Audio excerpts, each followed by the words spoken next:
There's a pharmacy growing in the cracks of old farmhouses right now, and almost nobody walking past it knows what they're looking at. Your great-grandparents did. They didn't have a medicine cabinet stocked with $12 bottles. They had a yard, a fence line, a patch of dirt by the kitchen door, and in that dirt grew plants that handled fevers, wounds, sleepless nights, and aching joints. No prescription, no pharmacy, no waiting room. We traded all of that for convenience, and we paid for the trade with money and dependence. The plants didn't disappear. We just forgot what they were for. Today, I'm going to show you the ones they grew without a second thought, and why getting even a few of them back into the ground might be the smartest quiet move you make this year. Let me start with the one most people walk right past. Yarrow, the wound plant that stops bleeding in minutes. If you only bring back one plant from this entire list, make it this one. Yarrow has been called soldier's woundwort and nosebleed plant for a reason that goes back thousands of years. Crush the feathery leaves, press them to a cut, and the bleeding slows. Your grandparents didn't need to understand the chemistry to know it worked. They just knew that a patch of yarrow by the barn meant fewer panic trips to the doctor over a deep gash. Here's what most people miss. Yarrow isn't a fussy garden flower you have to baby. It's technically a weed in the best possible sense. It grows in poor soil. It survives drought. It spreads on its own, and it comes back year after year without you lifting a finger. You plant it once. That's the whole investment. After that, it works for you indefinitely. Think about what that actually means over a decade. A first aid plant that costs you nothing to maintain. That's always available the moment you need it. That doesn't expire in a cabinet. Most people overlook yarrow because it looks ordinary. Small white flower clusters, nothing flashy. But ordinary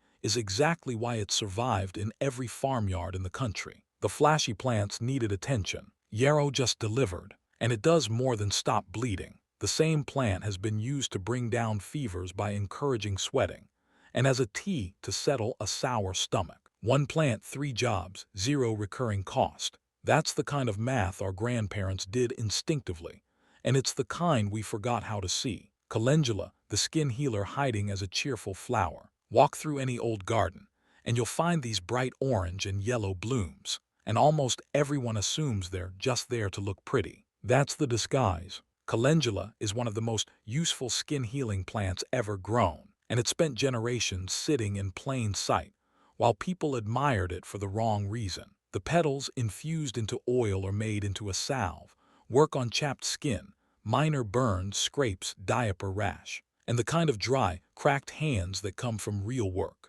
Grandmothers kept a jar of calendula salve in the kitchen, the way we keep a tube of antibiotic ointment now. Except the calendula version cost almost nothing and could be made at home from flowers growing 10 feet away. Here's why this compounds in your favor. Calendula is what gardeners call a cut and come again flower. The more you harvest the blooms, the more it produces. So you're not depleting a resource. You're triggering it to give you more. A single packet of seeds can produce flowers all season, and those flowers reseed themselves for next year if you let a few go. You buy in once, and the plant essentially refuses to stop paying you. Most people overlook it because the gap between pretty flower and medicine feels too wide to be real. But that gap is exactly where the value hides. While everyone else is buying small, expensive jars of calendula-infused creams at the store, paying a premium for an ingredient that grows like a weed, you could be the one growing the ingredient itself.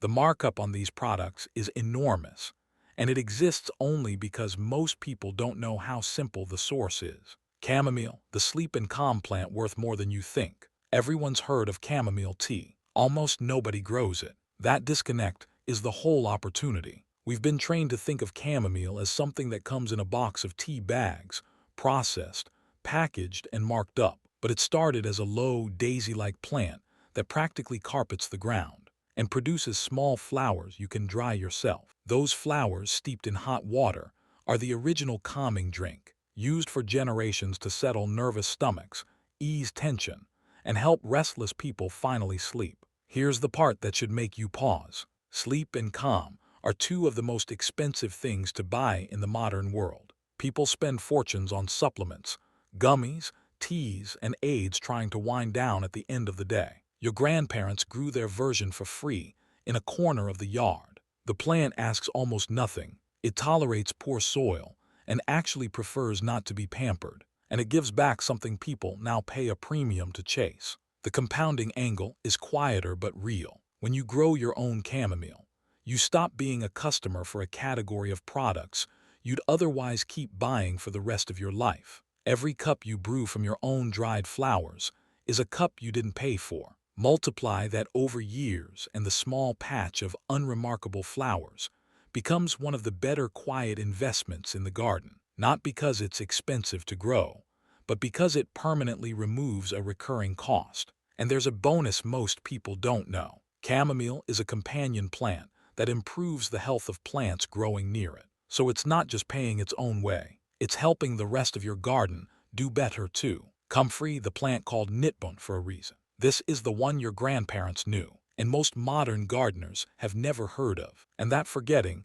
is a genuine loss. Comfrey earned the folk name nitbon because it was used for centuries on sprains, bruises, and slow-healing injuries. The large fuzzy leaves were wrapped around aching joints and swollen ankles, and people swore by the speed of recovery. But comfrey is special for a reason that goes far beyond first aid. And this is where it becomes one of the smartest plants you can put in the ground. Its roots drive deep, really deep, pulling up nutrients from layers of soil that other plants can't reach. Those nutrients get stored in the leaves. So when you cut comfrey down, you're harvesting concentrated plant food that you can lay around your other plants as a natural fertilizer or steep into a liquid feed. It's a free, renewable fertilizer factory that you grow once and harvest from for decades. Let that sink in. One plant gives you a traditional remedy for aches and injuries and replaces the fertilizer you'd otherwise buy in bags, year after year.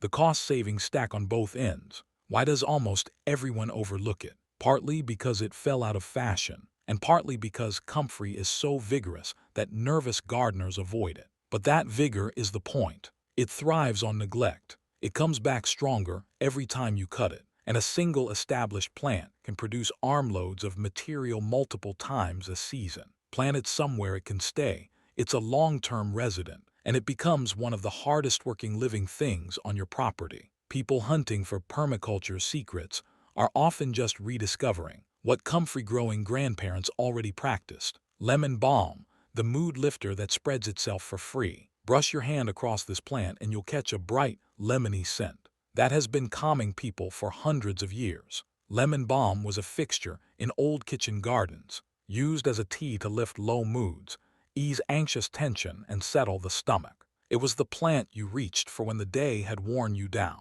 What makes it remarkable as an investment is how aggressively generous it is. Lemon balm spreads. Plant a small one this year, and within a couple of seasons you'll have a thriving stand of it. Enough to dry, enough to share, enough that you'll be giving cuttings to neighbors. It propagates itself for free. You will never have to buy it again, and you'll likely supply other people too. Here's the deeper value most people miss. We live in a moment where calm and focus have been turned into products, bottled, branded, and sold at a steep markup. Lemon balm has been quietly doing both of those jobs since long before any of that existed. The studies that exist on it point to genuine effects on relaxation and mood. So you're not growing a placebo. You're growing something with real backing that costs you a single small plant and a corner of soil. And it pulls double duty in the garden too. The flowers are loved by bees, which means better pollination for everything else you grow. A free-spreading, mood-lifting, pollinator-feeding plant that you buy once. The overlooked part isn't that it works. It's how much it gives back compared to how little it asks. Planting the weed you've been pulling out of your lawn. This one is going to change how you look at your own yard, because you almost certainly already have it, and you've been treating it as a nuisance. Not the banana, the low broadleaf weed that grows in lawns, sidewalk cracks, and footpaths everywhere. Your grandparents called it a healer. We call it something to spray. Plants and leaves were the original bug bite and sting remedy. Crush a leaf, press it to a bee sting, a mosquito bite, or a patch of stinging nettle rash, and the itch and swelling ease. It was also used on minor cuts and splinters to draw out and soothe. Children who grew up on farms knew to reach for it the moment something bit or stung them. It was first aid you could find within 10 steps of wherever you were standing. Here's the lesson that goes beyond the plant itself. The most valuable thing here isn't that plantain is useful. It's that it's been free and abundant this whole time, and an entire generation was taught to see it as garbage. That's the real story of this whole list. We didn't lose access to these plants. We lost the knowledge of what they were. And once you lose the knowledge, the free becomes invisible. Plantain costs you nothing. You don't plant it, water it, or tend it. It shows up on its own, survives being walked on, and asks for absolutely nothing. The investment is purely knowing what it is. And that's the cheapest, highest return investment there is. Knowledge that converts something you already have from worthless to valuable in a single moment of recognition. Sage, the kitchen herb that was always more than flavor. Most people grow sage for stuffing at the holidays and never think about it again. Your grandparents knew it as one of the most reliable remedies in the garden, and the name itself tells the story. Say shares its root with words meaning to heal and to save. Sage tea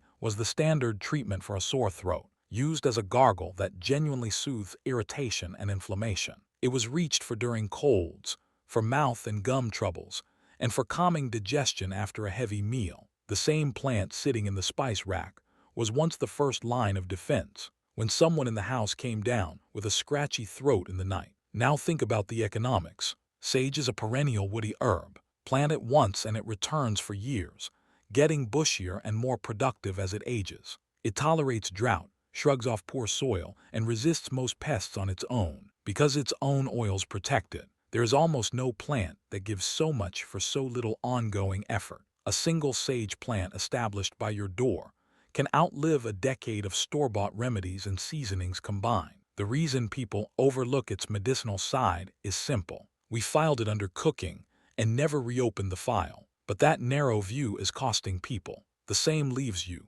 Detoss into a pan can be dried and kept as a throat remedy that's always on hand, never expires in a meaningful way, and never costs you another dollar. You already have the plant. You are just only using half of it. Echinacea, the immune plant hiding as a garden showpiece. You've seen these purple cone-shaped flowers in gardens everywhere, and most people grow them purely because they're beautiful and the butterflies love them. That's true, but it's also the perfect cover for one of the most valuable medicinal plants you can own. Echinacea, the purple coneflower, was used by native peoples and then by settlers as an immune-supporting remedy, taken at the first sign of a cold to help the body fight back. Its roots and flowers became one of the most studied herbal remedies in the world, and it's still sold today in pricey tinctures and capsules. The plant producing that expensive extract is the same one sitting in the flower bed being admired for its looks. Here's the compounding play. Echinacea is a hardy perennial that returns and multiplies. It tolerates drought beautifully, survives hard winters, attracts pollinators that boost the rest of your garden, and slowly forms larger clumps you can divide and replant for free. So one plant becomes several over time, at no additional cost, each one capable of producing the same valuable roots and flowers. The overlooked angle is that people pay real money for echinacea, products their entire adult lives, without realizing they could grow a permanent, renewing supply for the price of a single plant or packet of seeds. It's beautiful enough that it earns its spot in the garden on looks alone. So the medicinal value is essentially a bonus you'd be foolish to ignore. You get the ornamental plant most people want, and the remedy most people pay for, from the exact same root. Thyme, the tiny plant that punched far above its size. Small, low, easy to walk past. Thyme is the kind of plant that hides its importance behind its size. Your grandparents didn't underestimate it. Long before modern medicine, thyme was valued as one of the strongest natural antiseptics available, and that reputation turned out to be well-earned. Thyme tea was used for coughs, congestion, and chest colds, working as both a soothing drink and a steam you could breathe in to clear the lungs. The oils in the plant are genuinely powerful, so much so that thyme's active compound became the basis for ingredients still used in mouthwashes and cleaning products today. The plant in the herb garden was, in a real sense, the original disinfectant. The investment case is almost absurdly good. Thyme is a tough little perennial that loves poor, dry, rocky soil, the kind of spot where nothing else wants to grow, so it doesn't compete with your more demanding plants for prime real estate. It comes back every year, spreads into a low, fragrant mat, needs almost no water and shrugs off neglect. You could plant it in the worst corner of your yard, and it would reward you anyway. People overlook thyme because it's so common and so small that it reads as trivial. But trivial is the disguise. A plant that handles coughs and congestion, doubles as a kitchen staple, thrives where nothing else will, and returns for years on its own, is not trivial. It's one of the highest efficiency plants you can grow. The small footprint is the feature, not the limitation. Mint, the remedy that refuses to quit. I saved this one for a specific reason. Mint is the plant that perfectly captures the whole spirit of how our grandparents thought about their gardens, and it carries a lesson about value that most people get exactly backwards. Mint was the everyday digestive remedy. A cup of mint tea after a heavy meal eased bloating, calmed an upset stomach, and settled nausea. It was used for headaches, for congestion when breathed in as steam, and as a simple way to freshen breath long before there were products for that. It was the plant you reached for when something just felt off. Gentle, reliable, and always available. And available is the key word, because mint is famous for one thing above all.